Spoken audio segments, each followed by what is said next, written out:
Para hablar sobre este tema, entender cuáles son los acuerdos de colaboración eficaz que tiene suscrito Marcelo Odebrecht con la Fiscalía de Brasil y qué puede sacar nuestras autoridades de esta entrevista, se encuentra en estudios Carlos Caro, es abogado penalista. ¿Cómo está? ¿Qué tal, Alejandra? ¿Cómo estás? Bueno, primero, lo que me gustaría preguntarle es por qué se está dando este formato de entrevista a Marcelo Odebrecht.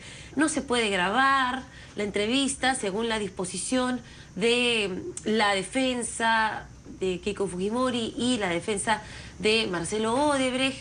Cuéntenos un poco. A ver, lo que hay que entender acá es que esto es un acto de cooperación internacional, es decir, es un caso en el cual la Fiscalía, de manera excepcionalísima, está llevando adelante una diligencia en el extranjero, porque los fiscales son fiscales en Perú, no lo son en Brasil. Por lo tanto, tienen que someterse a las reglas de Brasil. Y las reglas de Brasil implican un formato especial porque Marcelo Odebrecht está acogido a la colaboración eficaz en Brasil, no en Perú.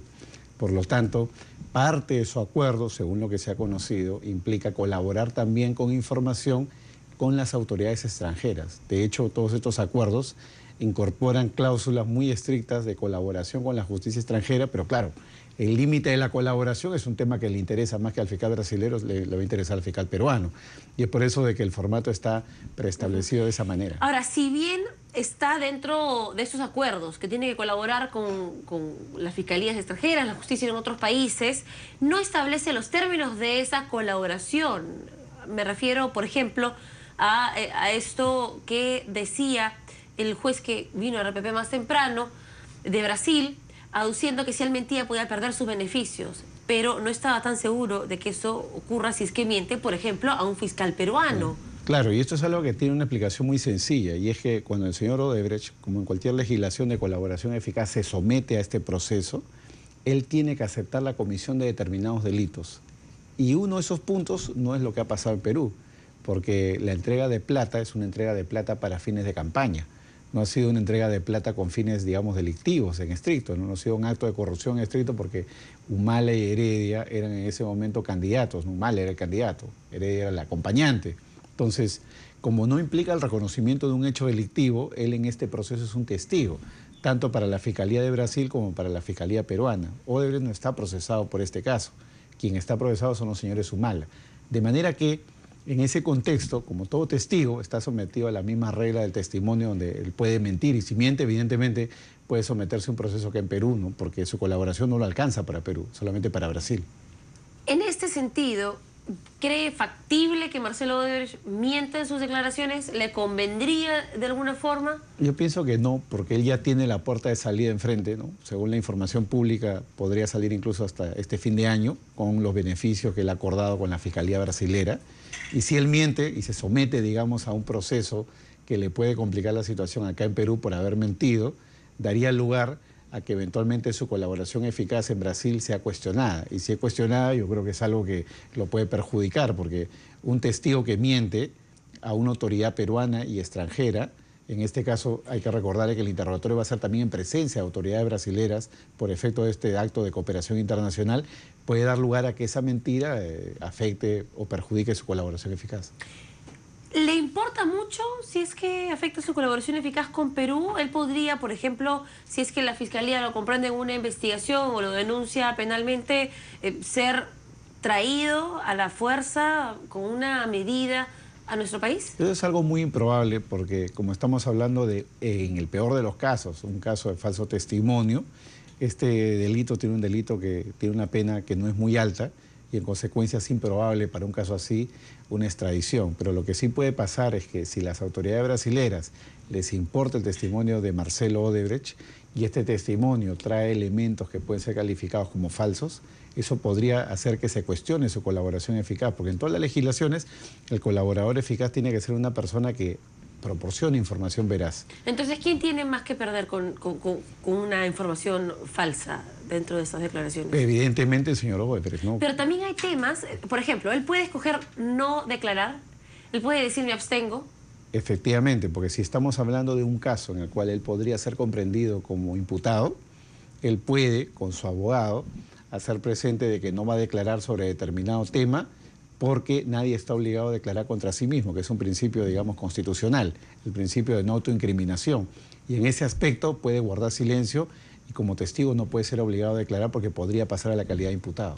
Pero en este caso, según mencionas, no habría riesgo de que se le incluya en esta investigación particular porque él, como empresa extranjera, no necesariamente habría cometido un delito en Brasil al donar dinero. A ver, acá justamente todo depende cómo construye el fiscal peruano el caso. Si el fiscal peruano construye el caso con la plata puesta en Perú y la parte tributaria que los Heredia, Humala, digamos, no declararon los impuestos y no hicieron el pago correspondiente, eso es algo que no lo afectará a Odebrecht. Pero si es que el fiscal peruano construye el caso teniendo como punto de partida, digamos, el origen del dinero, entonces hay que recordar que acá en Perú se ha cuestionado de que esa plata ya tiene un origen ilegal per se porque venía del Fondo de los Trabajadores o venía de la Caja 2 de Odebrecht. Exacto. Claro, entonces en la medida que eso sí podría perjudicarlo a él y eso sí podría recibir la calificación de delictivo, él podría abstenerse de declarar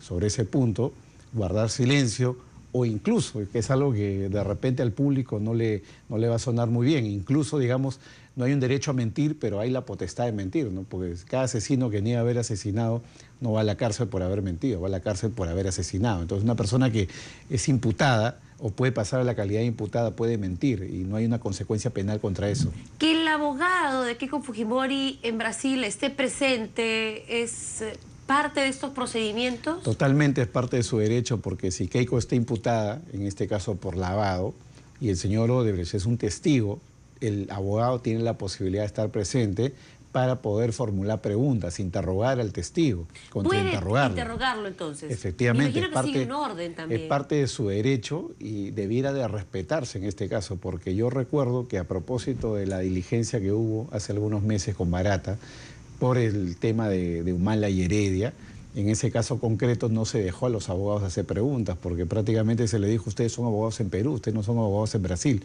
Eso es algo que desde el punto de vista formal puede ser así, pero desde el punto de vista, digamos, del derecho de defensa, puede implicar que esa declaración pueda ser cuestionada a futuro. Entonces, el fiscal peruano, que ahora va a interrogar al señor Odebrecht, haría mal si es que no permite al abogado formular las preguntas. Ah, pero este abogado sí es de Brasil.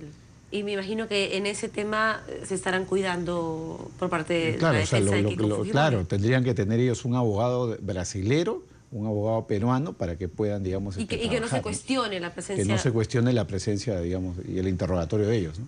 No se va a poder grabar esta entrevista. ¿Por qué? A ver, esto es un tema, digamos, de regulación propiamente brasilera. Acá en Perú, por ejemplo, las diligencias no se graban salvo cuando vayan a juicio oral. En Brasil la regla es igualita. Lo que hay muchas veces es que por un tema de garantías se graban determinadas partes del testimonio, pero lo esencial es la transcripción, porque el procedimiento está sometido, digamos, en esta etapa a actos puramente de investigación. La oralidad, digamos, la publicidad es algo que opera en una etapa posterior cuando esto se lleva a juicio, si es que llega a juicio el proceso. ¿Hay información que Marcelo Odebrecht podría dar off the record, o sea, que no se podría utilizar en el juicio de forma extraoficial? Siempre en una declaración hay off the record, eso es algo inevitable. Hasta para pedir agua o pedir café siempre hay un off the record, que no quede en el acta, ¿no? Entonces, muchas veces en este tipo de procesos justamente se cuida de no grabar para que pueda haber cierta espontaneidad porque estamos ante actos de investigación. Entonces, los fiscales siempre tienen, digamos, la posibilidad de jugar con ese margen dentro del off the record con un testigo para ver si es que le puede dar alguna pista fuera, digamos, del proceso de investigación. Es algo que está totalmente permitido, ¿no? ¿Y cuáles son estos escenarios, digamos, que podrían complicar a estas tres personas que estarían presuntamente en las anotaciones de Marcelo Odebrecht, Keiko Fujimori, ¿no?, depositar Keiko 500 y hacer visita, las iniciales AG y las iniciales OH? ¿Qué podría decir Marcelo Odebrecht que podría complicar? Si el señor Odebrecht declara que han habido entregas de dinero a la campaña del 2011 o 2016 para Keiko, para García o para Humala, en el caso de Humala ya la situación está muy confirmada por el señor Barata, digamos, con lo cual ahí no habría nada nuevo. Pero en el caso del señor García y en el caso de la señora Keiko Fujimori, el caso podría complicarse, porque ya estamos hablando de un testimonio del CEO de la empresa, ¿no? Es la máxima autoridad, si quieren verlo así, de la empresa. Quien que tiene ordenó control, el depósito. Claro, que tiene el control además económico, financiero, Ahora, es accionista. pero la pregunta que yo me hago es, ¿en verdad nos complicaría tanto? Porque digamos que aún se tiene que demostrar que ellos sabían o no sabían que el origen del dinero era ilícito. Esta parte que se hizo, que se debatió en el pleno casatorio, del origen del dinero, si sé Claro. o no sé, que era dinero ilegal. Sí, pero justamente ahí está el tema, porque ahorita el fiscal lo único que tiene, en el caso de Keiko, es esa declaración, no tiene más. Entonces, si el testigo dice no hubo pago, el caso se terminó. Si es que el testigo dice hubo pago, y hay una cadena que seguir, porque el fiscal en este momento lo que está analizando son todos los aportes de campaña, ¿muy bien? Pero su tema central es el tema de Odebrecht, ¿no? Porque Quiere encontrar el hilo para empezar a jalar la claro, madeja. y si el señor Odebrecht dice sí, tendrá que revelar de qué manera lo hizo, a través de qué persona lo hizo. Y ya no es una declaración espontánea porque él y su abogado seguramente han preparado un discurso, de manera que si dice que sí, va a tener que dar la pista de cómo ha sido la ruta de la plata. Ya no puede decir, como en otras ocasiones me parece, tal vez, o eso lo manejaba el señor Barata, tendrá que dar más información que permita, digamos, tener la punta de la madeja, ¿no? Estas 48 preguntas que se han elaborado por parte de la Fiscalía, ¿las tienen en su poder, Marcelo Odebrecht, su defensa, para poder responderlas? En verdad no debería tenerlas. Esto se ha filtrado a la prensa. Yo sé que es labor de la prensa informar y hay un interés público en conocer eso, pero en estricto, como estamos ante actos de investigación, que en esta etapa son reservados, esa información no debería haberse difundido, ¿no? Que la Fiscalía los haya filtrado le quite espontaneidad a la declaración. Yo, si fuera abogado, señor, estaría feliz de tener las preguntas, porque ya sé cuál es el libreto que tiene que seguir mi cliente. Es como ir a un examen y... Claro, ya saber las preguntas, ¿no? Entonces, pierde espontaneidad, digamos, el relato, y eso es algo que puede ser, según salga bien o según salga mal, puede ser utilizado por la defensa de la señora Fujimori, porque pueden decir, ya esto estaba armado porque las preguntas ya se conocían. Yendo al tema que incluye esta denuncia constitucional al fiscal de la Nación, Pablo Sánchez, por parte del congresista Daniel Salaverry, que quiere que eso tenga eco en el Pleno y que termine en una destitución y una revocatoria de la figura del fiscal de la Nación. ¿Qué opina usted de este pedido? Yo en particular pienso que es una denuncia que no pasa, digamos, los filtros mínimos del derecho penal ni constitucional. Primero porque cuando uno hace una denuncia tan grave como esta, es solamente por dos causales, o la comisión de un delito o, digamos, grave infracción a la Constitución. Si empezamos por lo último, no hay regulación acá en Perú. Tenemos una Constitución desde el año 93 y el Congreso no ha dictado una ley que defina qué significa grave infracción a la Constitución. Y en toda sanción tiene que haber principio de legalidad en materia penal, tributaria, administrativa. Entonces, si no hay una ley previa que defina qué significa una grave infracción a la Constitución, no puede haber una sanción.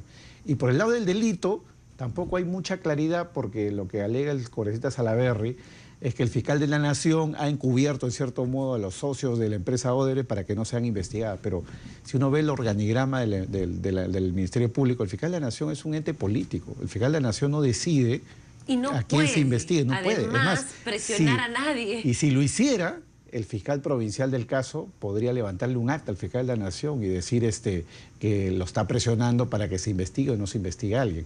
El fiscal de la Nación es un gran administrador, como un gerente. Tiene que darle el papel, tiene que darle la secretaria, el teléfono, facilitarle los gastos para que viaje si hay este acto de colaboración internacional, pero fuera de eso, el fiscal no interviene. Muy distinto sería que el congresista diga, tengo una prueba, ¿no?, de que el fiscal el día tal, en circunstancias tales, lo ha presionado. Esa es otra historia. Pero eso no, ese no es solegato. Solegato es, como no se investiga... Gran omisión de funciones. Claro, como no se investiga las empresas X, Y, Z, en consecuencia hay delito y hay que destituirlo. A mí me parece que es algo que desde el punto de vista penal, desde el punto de vista constitucional, no tiene asidero. Otra cosa es la cuestión política, que ya sabemos nosotros en qué contexto se da. Bueno, ¿y cree usted, como dijo el congresista Johnny Lescano, que esta denuncia más bien quiere opacar interrogatorios como el que va a suceder hoy yo creo que en Brasil? Yo creo que es un juego político de contrapesos, ¿no? La señora Fujimori está investigada, entonces dentro del comité, digamos, de defensa de la señora Fujimori, piensa que hay una forma también de responder para balancear la mesa poniendo al fiscal de la Nación, digamos, en la lista de los investigados. ¿Y eso puede ser sancionado, digamos, si es que se determina que se está queriendo hacer estas denuncias que no pueden tener asidero por la Constitución, precisamente por ser utilizados como instrumentos políticos, ¿eso tiene algún tipo de sanción? ¿Puede ser fiscalizado de alguna forma o no? A ver, acá hay dos filtros, ¿no? Uno es el filtro, digamos, constitucional. Si acá se acusa por grave infracción a la Constitución, este es un tema que empieza y termina en el Congreso, en cuyo caso los congresistas mismos definirán si hay una infracción. Pero si ellos dicen, no, el señor Pablo Sánchez ha cometido un delito, es bien una cosa un poco absurda, porque esto va a terminar en la Fiscalía, porque la Comisión de Acusaciones Constitucionales remitirá el caso a la Fiscalía de la Nación, con lo cual el señor Pablo Sánchez asimismo tendría que investigarse, lo cual sería absurdo. Ya sabemos todos que el Ministerio Público va a archivar eso, porque ya hay un pronunciamiento público diciendo que respaldan al fiscal de la Nación porque no hay delito, ¿no? Gracias por acompañarnos y esclarecernos este tema. Muchas gracias, Alejandra. Bueno, conversamos entonces con Carlos Caro, es abogado penalista que dice que en calidad de testigo se van a recibir estas declaraciones de Marcelo Odebrecht y que va a poder también hacer preguntas la defensa de Keiko Fujimori. Vamos a ver cuál es el resultado de este interrogatorio. Hacemos una pausa y ya regresamos.